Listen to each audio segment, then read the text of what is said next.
Hello, hello.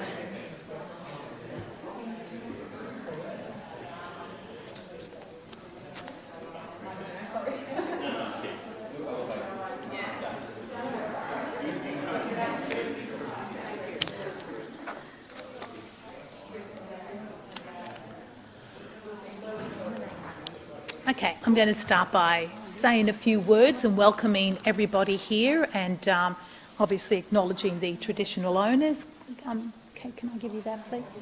And paying my respects to elders past, present and emerging. And I'm delighted to be here today to announce the Palaszczuk Government's investing in Kindy, because we know that Kindy counts, and we're looking at over $1 billion over 5 years to make Kindy more affordable, to make Kindy either free, and helping over 40,000 kids and families to access affordable or free quality Kindy. That's nearly 70% of families who have kids at Kindy that will benefit from this landmark announcement. Kindy will be free for around 14,000 of our most vulnerable and disadvantaged kids, and we are committed to ongoing funding following those 5 years so that Kindy, with the good deliverers behind me, will be changed forever here in Queensland.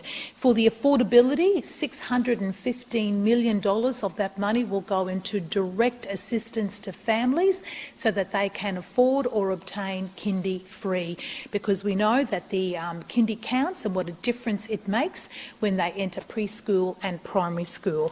It's going to make a huge difference, and for example, I've just got some samples here and we'll work through the finer detail, and can I thank my department who will now work with the industry leaders to make this all happen in 2023. For 13,000 families, for example, that will save between $16 and $80 per week for the 40 weeks a year that kids attend Kindy. So that's an average save, let's say, from $634 to $3,200 per annum. And as I've said, there will be 40,000 families who will be saving this money every single year. We will look at the educational needs. Our successful pilot Kindy Uplift targets those specific supports to those vulnerable children early in the piece, and $33 million will be set aside to expand our Kindy Uplift service so that an extra 530 long day care Kindy settings will have this money, and that brings the total number of centres receiving support to 930. We'll have disability and inclusion funds of $95 million, and it'll be increased funding and extending disability funding support, so those children who really need that support, we're extending this to long day care centre for the very first time, which is excellent news. And we've got a great regional and remote strategy with $38.5 million for 300 services in remote and regional communities to help our good services deliver those additional needs that we may require to promote and to attain and have relocation and accommodation support for staff. These are game-changing changes. Kindy is a very important part, and I'm very proud as the Minister for Education, along with the services behind me and the Assistant Minister, Brittany Lorga, to be here today, and I welcome all of the centre CEOs and those who form part of the stakeholder consultation that are here today. This is a game changer for Queensland, over $1 billion. In fact, I think we've estimated it's more around $1.1 billion with the indexation that will occur over the 5 years, and a commitment to continue it on over this time, so the changes we implement will be here for a very long time. Look, it's what we do. We're very excited about this. It's the biggest investment in Kindy in Queensland since in the last 10 years, and it's an honour to be part of a government that is looking at this. We've worked on this departments. We had a bit of a COVID pandemic in the meantime, which has made it very, very hard to install this straight away, but we've got there. It really is excellent, and I want to be able to deliver this for the start of 2023. Now, the people behind me, as I said, we've got Assistant Minister Brittany Lorga, we've got Magella Fitzsimmons from the Australian Childcare Alliance Queensland, we've got Sandra Cheeseman, Chief Executive Officer, Creche and Kindergarten Association, Kelly Perrin, State Manager, Good Start Learning, and Louise Jackson, Chief Executive Officer of Lady Gowrie. So I'm sure they will have a few things to say, and I'm more than happy to give the microphone for them to say a few words before I'll take questions. Who would like to go first? Sandra's going to speak. This is Sandra Cheeseman, CEO of Creche and Kindergarten Association. Thank you, Minister, and thanks to the Premier as well. It is absolutely fantastic news. It's much needed funding for Queensland to ensure that every Queensland child gets a high quality kindergarten program before they start school. I think this funding, in the amount of money that is being funded at this time, is targeting all the right things, and so support for regional and remote kindergartens, support for inclusion to ensure that all children across Queensland who have additional learning needs can access the sort of support they need to have a really successful kindergarten year. So thank you so much. Thank you. And can I also welcome, I'm sorry, it's my mistake, Terry Burke, who is General Secretary of the Queensland Independent Education Union, who represents his staff in this area. I'm sure Terry would like to say a few words about, how his staff is going to benefit from this additional funding. Thank you, Grace. We very much welcome this announcement. It's got a lot of very fine features, but one in particular that impresses us is the reach out to those who might be otherwise disadvantaged and to the rural and remote communities who often struggle to provide early childhood services in those communities. So this is a very, very impressive announcement and one that we absolutely welcome. Thank you, Terry. Thank you, and I'm happy to answer any questions. Yeah, look, I'm sure the centres will work with those families, and the department will work through all of the entitlements that those families will receive. The funding will be worked, I'm sure, with the families directly, so that when they go to the centres, Lady Gowrie and all the other creche and kindergarten centres that are around the state, they will know very full well what the fees will be to attend those centres, and that will be all worked out all in time for 2023. So you said 40,000 families. Who does get the discount? Well, the 40,000 is about 70% of all families that attend kindy, and they're probably one of the most vulnerable and needy in our community, and it's based upon where they're located, it's based upon the subsidies that they receive, and we'll work through all that.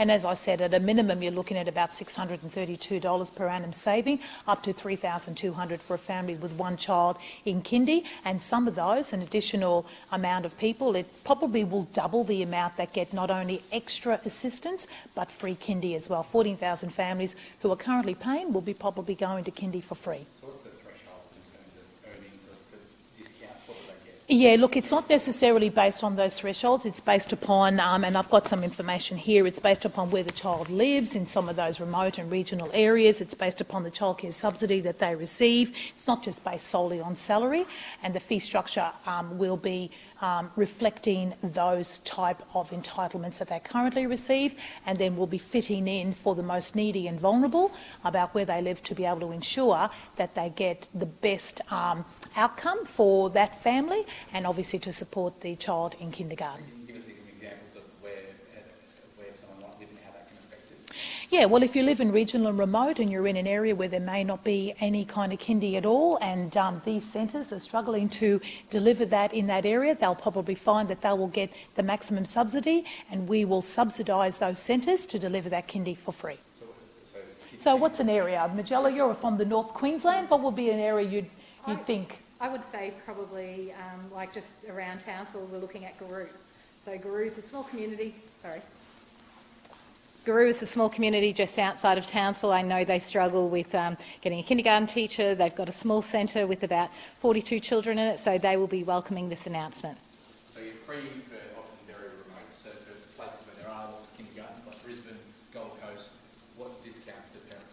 Well, that will depend on their location, what subsidies they receive. That will all be worked out for the start of 2023. But as I said, it increases to about 70% of families will benefit from this, which is an extraordinary number. We are very much implementing quite a lot of money for these centres to be able to assist those families, and they will see benefits from over $600 to $3,200 per annum.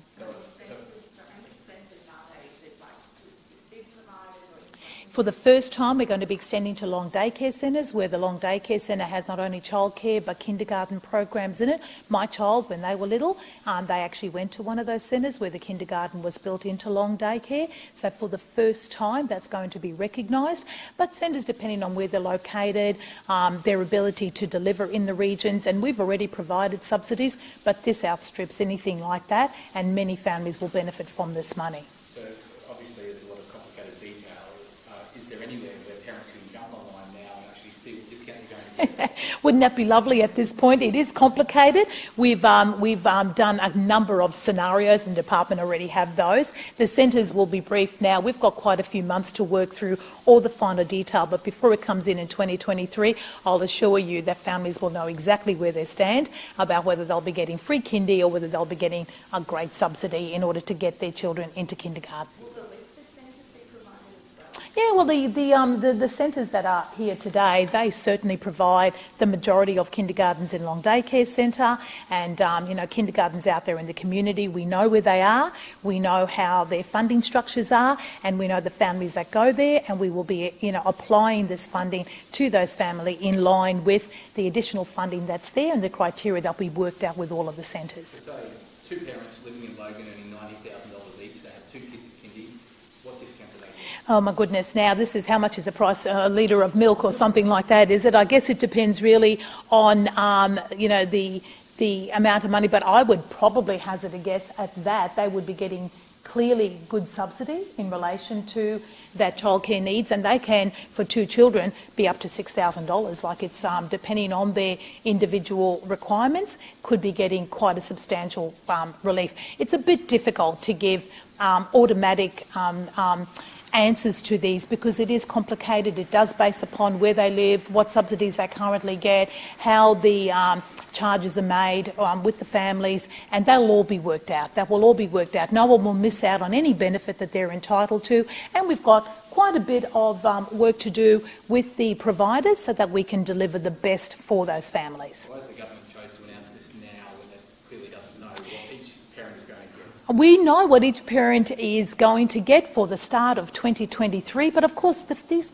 centres, there's many centres out there. 930 centres will be getting kindy uplift. We need to work with the industry to put this into place to make sure that it's all ready for 2023. You don't turn around that in a week. So it is set in stone?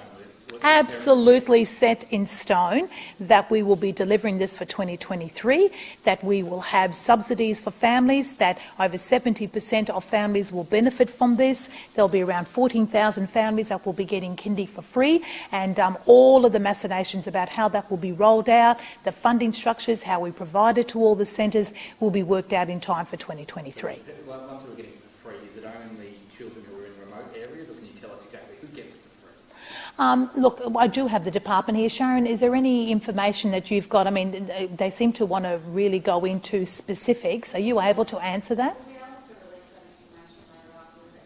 Yeah, we can get that to you. We've already got an outline and we can get that to you. Yeah. Because sometimes it depends on vulnerability, on location, the families, what they're getting already. It's not a straight answer, but there will be information provided after this so we can give you more specific. There's all these different scenarios that we have. I just don't have them all here with me. There's quite a few of them. In other matters, is there still a matter involving your department and Jeff Hunt before the QARC? Yes, my understanding is that there is a matter in relation to that, but that's under the Public Service Commission. And that's been handled under that, but obviously matters before the QARC is for a matter for the QARC. Is Mr Hunt still stood aside? Yes, he is. Okay. And Sorry, can we take any Kindy? Oh yes, do you want? I'm happy to ask questions, then we can come back. Well, no, just in terms of we'll let these guys have to Because I'm answering questions to do with other things other than. So is there any more questions for Grace on the Kindy or for any of the providers about what it will mean or the union? Maybe. Okay, well, Well, if you'd like to ask a question on that now, please ask the question, because it's unfair for them to stand behind me when I'm answering the government. If there's questions on any other matters, go for it. Is this a distraction for integrity, this announcement? Not at all. This is an absolutely incredible announcement. We've been working on this for a number of years. These services have been waiting for a while for this. This is an absolutely incredible announcement of over $1 billion invested in our children, and it has nothing to do with the integrity issues that are 5 years old and that have already been canvassed many times. Has the Public Service Commission advised the department of its findings into the Jeff Hunt matter? You have to ask the Public Service Commission. So you haven't received anything? No. Has your department? I'm not sure. You have to. It's not something that I am doing. They're working. It's under the Public Service Commission, and it's not something that I've been updated with. It's coming up to 2 years since Mr Hunt was stood aside. Do you think that's a very long period? It is a long period of time, but then people have certain rights. They have the ability to go to the QARC. They have the ability to get these, issues looked at, and we would like to see it a lot shorter. But everyone has rights, and of course, those rights need to be exercised. And it would be very inappropriate for me, probably, to comment further or to interfere in those rights and the jurisdictions that are looking at those issues. Anything else from anyone? Any kindergartner now? I got questions. Thanks so much. Thank you.